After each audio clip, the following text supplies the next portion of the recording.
राम राम दोस्तों। भारतीय संविधान में प्रधानमंत्री का जो वर्णन है, आज हम उसे उठाते हैं और देखते हैं कि प्रधानमंत्री के टॉपिक से किस तरह से क्वेश्चंस बन सकते हैं और किस तरह से क्वेश्चन आते हैं। तो प्रधानमंत्री को हम सभी जानते हैं, हमारे देश का जो सभी नेताओं में, लोकसभा के सभी नेताओं में जो प्रधान होता है वह प्रधानमंत्री होता है। अगर हम अपनी जो हमारी संसदीय शासन व्यवस्था है, अगर उसमें देखें तो जो राष्ट्रपति होता है वह हमारा संवैधानिक प्रधान होता है। यानी कि अगर हम कहें कि शासन जो चलता है वो हमारे देश में आज भी राष्ट्रपति के नाम से ही चलता है। लेकिन जो वास्तविक शक्तियाँ होती हैं शासन को प्रयोग करने की, वो प्रधानमंत्री के द्वारा ही किया जाता है सब कुछ। तो जो प्रधानमंत्री होता है हमारा, तो इस तरह से हम कह सकते हैं, तो जो प्रधानमंत्री है हमारा वह राजनीतिक प्रधान है। ठीक है, वह क्या है हमारा राजनीतिक प्रधान। यानी कि अगर हम कहें ये पीएम है हमारे, और संवैधानिक प्रधान बिल्कुल राष्ट्रपति, यानी कि प्रेसिडेंट। ठीक है, और इसी तरह से शक्तियों के बारे में पता लग गया। वास्तविक शक्तियाँ होती प्रेसिडेंट के पास है संवैधानिक रूप से, लेकिन यूज़ करेगा प्रधानमंत्री। तो इसी तरह से हमारे संविधान में एक अनुच्छेद है, वो आर्टिकल बोलते हैं इसे, आर्टिकल 75। आर्टिकल 75 है, उसमें कहा गया है कि लोकसभा में जो बहुमत प्राप्त करने वाला दल का जो नेता होगा वह प्रधानमंत्री होगा। ठीक है, यानी कि 75 में कहा गया है कि जो पार्टी बहुमत लेकर आएगी और उसका जो उस दल का जो नेता होगा वह प्रधानमंत्री होगा और राष्ट्रपति उसकी नियुक्ति करेगा। बिल्कुल, यहाँ से एक सबसे अच्छा क्वेश्चन बनता है कि प्रधानमंत्री की जो नियुक्ति होती है, प्रधानमंत्री की नियुक्ति वो कौन करता है? राष्ट्रपति। ठीक है, राष्ट्रपति प्रधानमंत्री की नियुक्ति करेगा। और अगर कई बार ऐसा हो जाता है कि कोई भी दल बहुमत नहीं लेके आया, तो इसमें क्या होगा कि जो दल सबसे बड़ा होगा, जो बड़े दल का नेता होगा, तो राष्ट्रपति उसे प्रधानमंत्री नियुक्त कर सकता है। ठीक है, लेकिन इसमें एक परिस्थिति रखी जाएगी उसके सामने। उसमें कहा जाएगा कि तुम्हें 1 महीने के अंदर लोकसभा में, यानी कि 1 महीने के अंदर लोकसभा में अपना एक विश्वास मत हासिल करना होगा। 1 महीने में है, ठीक है, विश्वास मत हासिल। ऐसा जब होगा जब कोई भी दल बहुमत नहीं लेकर आएगा। ठीक है, तो इस तरह की प्रक्रिया अपनाई जाएगी। ऐसे ही एक सन 1997 में सुप्रीम कोर्ट ने ये आदेश दिया था कि अगर कोई व्यक्ति राज्यसभा या लोकसभा में से किसी भी जो सदन है उसका सदस्य नहीं है, तो उसे प्रधानमंत्री के रूप में नियुक्त किया जा सकता है। ठीक है, उसे प्रधानमंत्री के रूप में नियुक्त किया जा सकता है। ध्यान से थोड़ा समझो कि वह राज्यसभा, ठीक है, और लोकसभा दोनों में, अगर वह दोनों में से किसी का भी अगर वह सदस्य है तो उसकी नियुक्ति की जा सकती है। अगर नहीं है तो भी उसकी नियुक्ति की जा सकती है, बशर्ते उसे 6 महीने के अंदर, क्वेश्चन यहीं से बनते हैं, 6 महीने के अंदर उसे क्या है, अपनी सदस्यता लेनी होगी। ठीक है, अपनी सदस्यता लेनी होगी अगर उसने सदस्यता नहीं ले रखी है तो। बाकी लोकसभा राज्यसभा से कोई भी चुन के आ जा सकता है, जैसे कि हमारे डॉक्टर मनमोहन सिंह हैं। ठीक है, तो वे क्या हैं, हर बार राज्यसभा से ही चुने गए हैं। ठीक है, राज्यसभा से ही चुनकर वे प्रधानमंत्री बने हैं। तो जैसे हमारे यहाँ पर संसदीय शासन व्यवस्था है, हमने ये शासनीय जो संसद व्यवस्था है इसे ब्रिटेन से लिया है। ठीक है, ब्रिटेन में जो हमारे जो लोकसभा अगर हम बोलें तो वहाँ भी लोकसभा का ही महत्व है। ठीक है। और वहाँ पर जो लोकसभा है, हमारे यहाँ निम्न सदन भी कहा जाता है उसे। तो ब्रिटेन में, अगर हम ब्रिटेन में देखें, क्वेश्चन बन जाता है कि ब्रिटेन में लोकसभा को क्या कहा जाता है, या निम्न सदन को। लोकसभा को निम्न सदन भी कहते हैं। तो ये हाउस ऑफ कॉमन्स कहा जाता है, हाउस ऑफ कॉमन्स। ठीक, ये ब्रिटेन में ऐसे कहा जाता है। वहाँ पर भी इसी तरह से अगर हम देखें, प्रधानमंत्री को शपथ राष्ट्रपति जी दिलवाते हैं। ठीक है, तो अगर प्रधानमंत्री को राष्ट्रपति शपथ दिलवा रहे हैं तो हम कह सकते हैं कि जो प्रधानमंत्री होते हैं वह राष्ट्रपति के प्रसाद पर्यंत कार्य कर रहे होते हैं। ठीक है, तो अगर वह शपथ दिलवा रहे हैं प्रेसिडेंट हमारे, ठीक है, पीएम को, प्रधानमंत्री को, तो वे इसे हटा भी सकते हैं। राष्ट्रपति के पास शक्ति होती है पीएम को हटा देने की।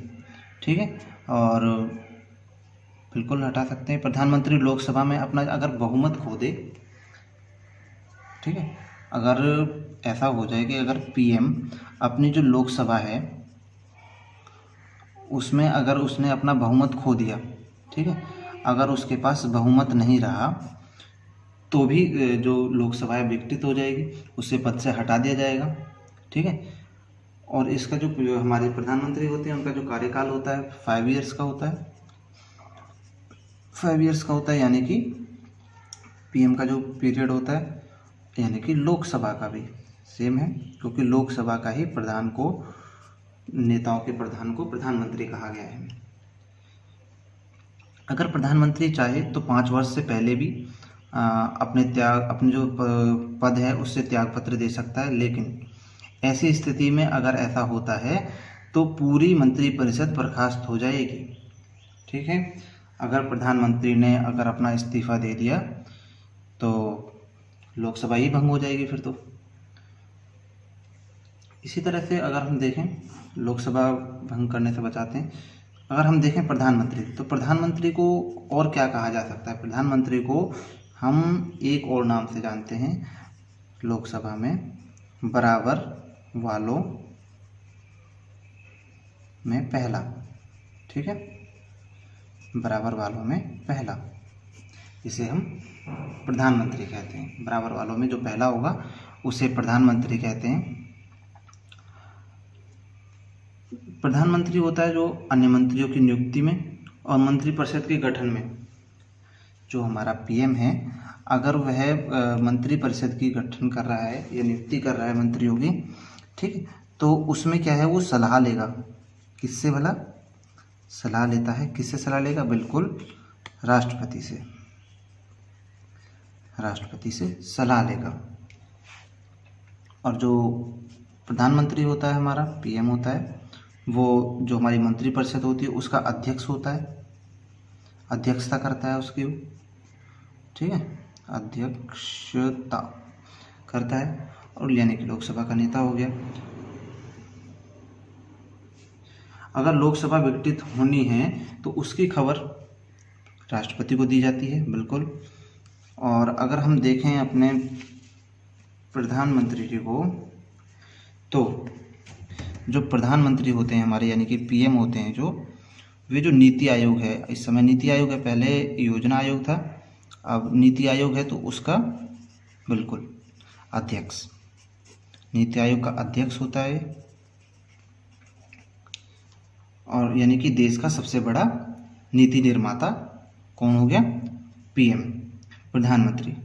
जो हमारे राष्ट्रीय विकास परिषद का जो अध्यक्ष होता है वो भी प्रधानमंत्री होता है। अंतर्राज्यीय परिषद होती हैं या फिर राष्ट्रीय जल संसाधन, राष्ट्रीय एकता परिषद होती हैं, उनका जो प्रधान होता है वह भी हमारा प्रधानमंत्री होता है।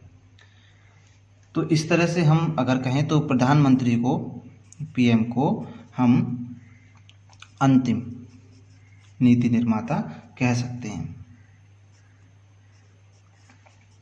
नीति निर्माता, यानी कि अंतिम नीति निर्माता कह सकते हैं। ठीक है, और जैसे हमारे सेना होती हैं, ठीक, तो सेना का जो सेनापति होता है, सेनापति, बिल्कुल हाँ बिल्कुल, सेनापति कौन होता है हमारा? प्रेसिडेंट, यानी कि राष्ट्रपति। और लेकिन अगर हम देखें सेना का जो राजनीतिक हमारा जो प्रधान होगा,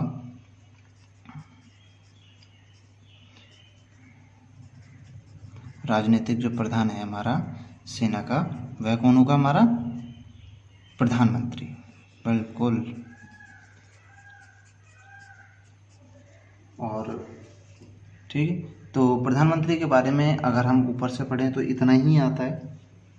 और हम देखें अगर प्रधानमंत्री के बारे में कितना भी बड़ा हो उससे आगे को बढ़ा सकते हैं और अच्छे अच्छे पॉइंट आते हैं आगे।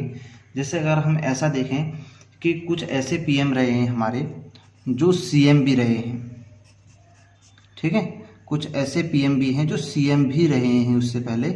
तो सबसे पहले हम लेते हैं, ऐसा कौन है हमारे? सबसे पहले आते हैं हमारे मोरारजी, ठीक है।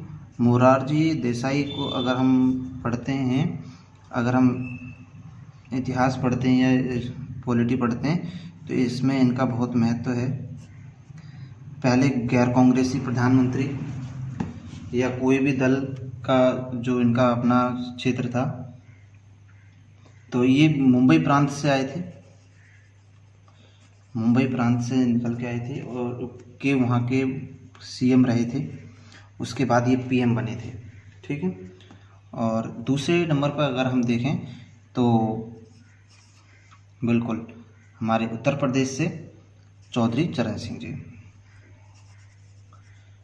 चौधरी चरण सिंह जी हैं जो, वे भी इसी तरह से जब हमारा उत्तर प्रदेश विभाजित नहीं हुआ था, यानी कि अविभाजित उत्तर प्रदेश था, तो उसमें ये दो बार सीएम रह चुके हैं।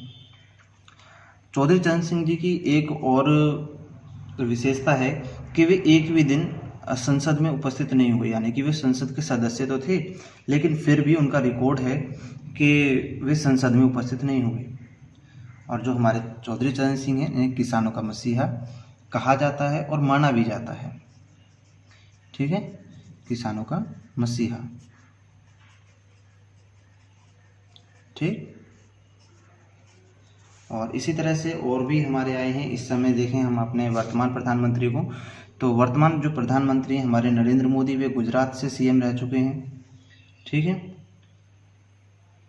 और बस इतना ही इम्पोर्टेंट है। और भी ऐसे कई नेता हैं, तो जैसे वीपी सिंह हैं हमारे उत्तर प्रदेश से, एक बार मुख्यमंत्री रह चुके हैं और प्रधानमंत्री भी रह चुके हैं। पीवी नरसिम्हा राव हैं, आंध्र प्रदेश के सीएम रहे हैं और प्रधानमंत्री भी रहे हैं। एफडी देवगौड़ा हैं, कर्नाटक के सीएम रहे हैं और भारत के प्रधानमंत्री रहे हैं। और ऐसा भी हुआ है कई बार कि जो कार्यवाहक प्रधानमंत्री के रूप में 2 बार पीएम पद से को संभाला है जिन्होंने, वे हैं गुलजारी लाल, ठीक है, गुलजारी लाल,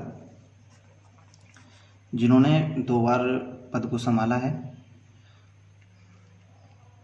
तो इस तरह से जो हमारे पहले प्रधानमंत्री हैं वे हमारे पंडित नेहरू हैं, ठीक है, पंडित नेहरू। तो ये ज़्यादा इम्पोर्टेंट हैं जो प्रधानमंत्री के पद से को इम्पोर्टेंट बनाते हैं। और बाकी हम नेक्स्ट टॉपिक जो भी लेंगे उसे अच्छी तरह से डिस्कस करेंगे। धन्यवाद।